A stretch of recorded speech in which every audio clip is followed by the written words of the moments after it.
Eu te peço, Senhor, nessa singela oração, que me dês a graça de ser fiel aos meus amigos.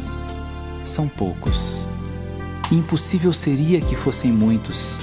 São poucos, mas são preciosos.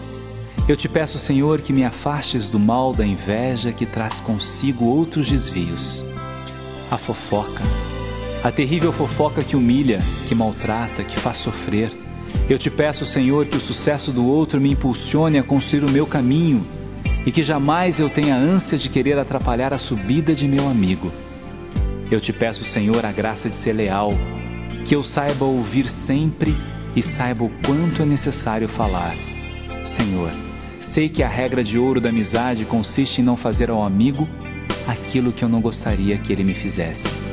E te peço que eu seja fiel a essa intenção. E sei que essa regra fará com que o que se diz há tanto tempo se realize na minha vida. Que eu tenha poucos amigos, mas amigos que permaneçam para sempre. Não poderia ter muitos. Não teria tempo para cuidar de todos. E de amigo, a gente cuida. Amigo, a gente acolhe. A gente ama. Senhor, protege os meus amigos. Que nessa linda jornada consigamos conviver em harmonia. Que nesse lindo espetáculo possamos subir juntos ao palco, sem protagonista. Ou melhor, que todos sejam protagonistas e que todos percebam a importância de estar ali, no palco, na vida.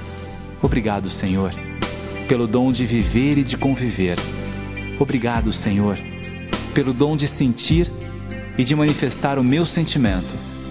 Obrigado, Senhor, pela capacidade de amar, que é abundante e é sem fim. Amém.